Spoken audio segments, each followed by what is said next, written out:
All right, story time. So for those that don't know, I have the most incredibly adorable 2 baby boys on the entire planet, right? Right now, they're 5 months old and 4 years old. And I just love my boys. When it came time for me to take my oldest boy to the dentist for the first time, I did what any dad would do. Rather than putting him through torture and having him hate me, I told my wife that she had to take him. So when that didn't work, I ended up at the dentist's office, sitting there with my boy. And as usual, the dentist comes in and the dentist tries to make him happy, tries to make him laugh, and he just was not having it. He was just terrified of the dentist and would not chill out for a second to let the dentist start looking inside of his mouth.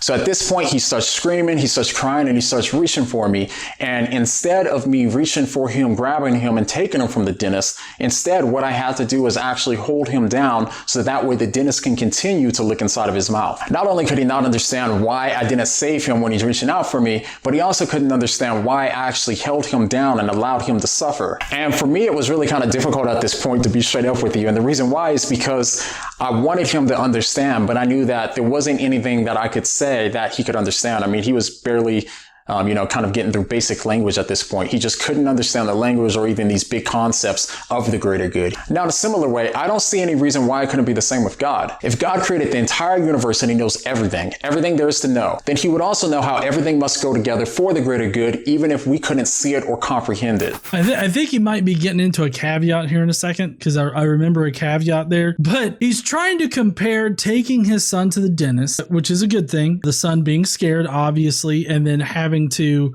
not comfort his son during it, but forcing his son to go through with it and everything like that. I don't see how that's comparable to a child with cancer or like real suffering. Like he characterizes this as suffering, but at the same time, this is not the kind of suffering that we're talking about here. This is not like the kind of suffering where a child is dying of starvation. People just aren't doing anything about it or whatnot. This is not comparable whatsoever. So I understand the point that Jon McCray is trying to make here. I understand that he's like, oh, well, his kid has to suffer because it's ultimately good for him. And you can make that kind of argument for a dentist chair. Like going to see the dentist, you can make an argument for that. There are real benefits to that. What are the benefits to cancer or a child starving to death in the streets or any of the horrible things that happen to children? Like, how can you really make a case for a child having cancer as being like a good thing that we just don't even comprehend yet? They're gonna die. And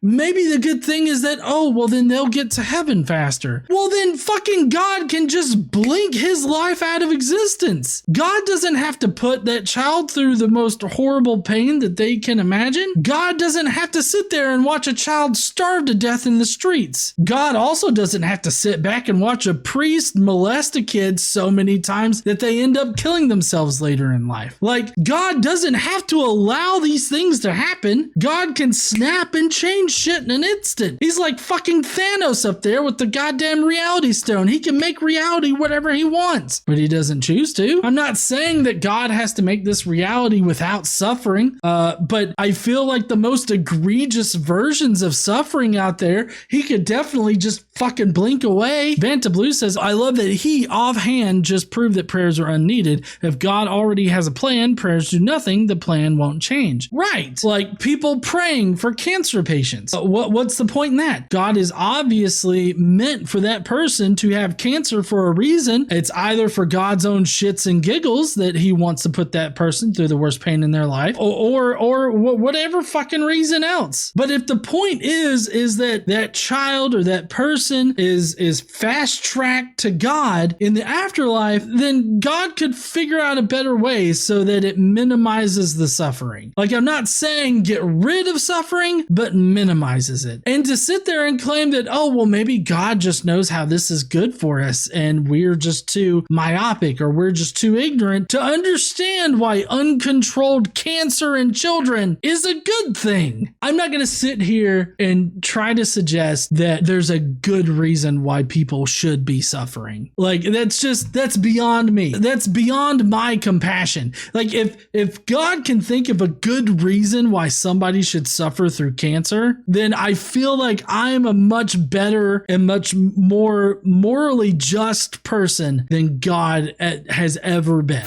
And just like my son, who was too little to understand the greater good, how much more would it be for an infinite God that knows literally everything? Therefore, we couldn't possibly know all of the reasons for why God allows suffering to happen. Now, I should probably make this clear because I know how the internet gets. The comparison is not between the dentist and having cancer. That's not the comparison. The comparison is just to highlight how limited our minds are and our limited cognition. That's all. Well, but you see, you have to understand, though, that the analogy between cancer patients and son at the dentist, you can make a good justification for your son suffering through the dentist, right? That version of suffering, like that kind of suffering, you can make a good case for needing to go through that kind of suffering. And the problem that I see is that there is no good reason to put somebody through cancer, let alone a child. Okay, so it's not a matter of being myopic. It's not a matter of being ignorant or having limited knowledge. It's literally not a matter of any of that. The problem is that there literally is no good reason to put somebody through that amount of pain and suffering in order for them to just die in the end. There are other ways for people to die. They can die in their sleep, just one day, dead. That's happened to a number of people in my own family. They've died in their sleep. Ethan Stiles in the comments said, as a childhood cancer survivor, I wholeheartedly agree, GE. Fuck cancer.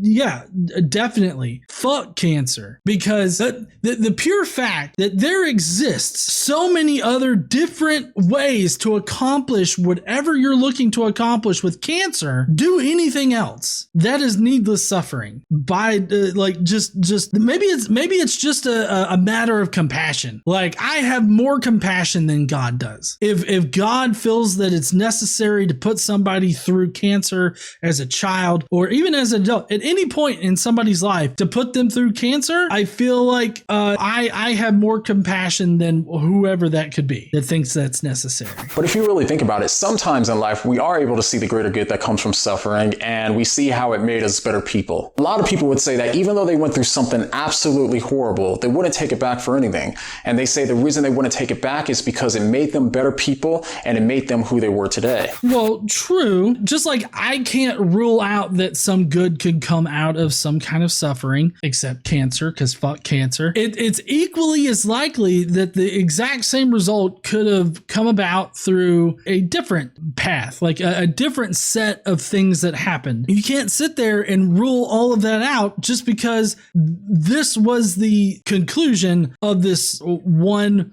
path of suffering. You simply can't say, well, that was the only way in order to get to that particular conclusion. There's no way that you can say that. You could definitely propose that there are multiple different ways in order to accomplish whatever you're looking to accomplish. So it literally makes no sense to focus on, well, good shit happened because of this suffering, so therefore that suffering had to happen. No, it didn't. It didn't have to happen. There could have been various other ways in which to get to that particular conclusion. I'm not saying that happens in every case, but that's one example of how we can see good come from suffering that otherwise couldn't be achieved if that suffering was not there. Another bit of nuance to make here is, what do we mean by suffering? Because in this particular argument, we're not focused on, like, I guess what you could call minor suffering, right? Like having to suffer through a dentist appointment. That would be a minor thing, I would think. Depends on what you get done. Even if you suffered, like, let's say you had a root canal and you had a swollen jaw for like a month or whatnot. Let's just say that you had like a swollen jaw for a month or something like that for whatever fucking reason.